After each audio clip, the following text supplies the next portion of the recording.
ராதே கிருஷ்ணா. எல்லோருக்கும் நமஸ்காரம். இந்த வீடியோவில் பகவத்கீதையின் முதல் அத்தியாயமான அர்ஜுன விஷாத யோகத்தின் 24வது ஸ்லோகத்தை விளக்கத்துடன் பார்ப்போம்.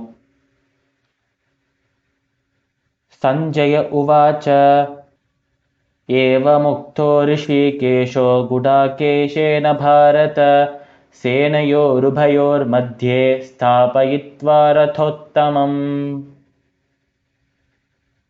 இந்த ஸ்லோகத்தை நம் சஞ்சயன் திருதராஷ்டிரரிடம் கூறுகிறார். அதனால்தான் சஞ்சய உவாச்ச என்று இந்த ஸ்லோகத்தை தொடங்குகிறோம்.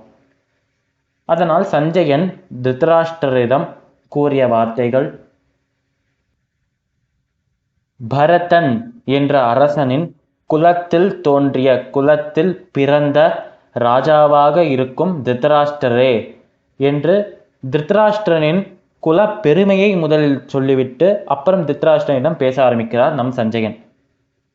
அப்போ சஞ்சயன் என்ன சொன்னார்னா, குடாகேஷன் தூக்கத்தை வென்றவன், தூக்கத்தை தோற்கடித்தவன் என்ற பெயர் கொண்ட அர்ஜுனன், ஹிருஷிகேஷ அதாவது புலன்களை வென்றவன், புலன்களை தோற்கடித்தவன் என்ற பெயர் கொண்ட கிருஷ்ணரிடம் இந்த தேரை, இந்த ரதத்தை 2 சேனைகளுக்கும் 2 படைகளுக்கும் நடுவே கொண்டு போய் நிறுத்து என்று சொன்ன பொழுது நம்ம கிருஷ்ணரும் அந்த கட்டளையை கேட்டு அந்த கட்டளையின்படி அந்த தேரை, அந்த ரதத்தை, அந்த தங்க நிறத்தில் இருந்த அழகான ரதத்தை, உத்தமமான ரதத்தை 2 படைகளுக்கும் 2 சேனைகளுக்கும் நடுவே கொண்டு போய் நிறுத்தினார் என்று சஞ்சயன் திருதராஷ்டிரரிடம் கூறுகிறார்.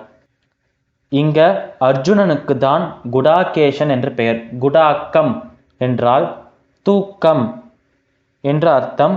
இன்னொரு அர்த்தம் அறியாமை, அஞ்ஞானம் என்ற அர்த்தம். அதனால் கிருஷ்ணர் பக்கத்தில் இருந்ததுனால தூக்கத்தையும் வென்றாராம், அறியாமையையும் வென்றாராம், அஞ்ஞானத்தையும் வென்றாராம் நம் அர்ஜுனன். அதனால் குடாகேஷன் என்று பெயர்.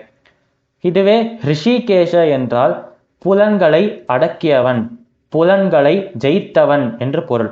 அது நம் கிருஷ்ணரின் திருநாமம் என்று முன்பொரு ஸ்லோகத்தில் பார்த்தோம்.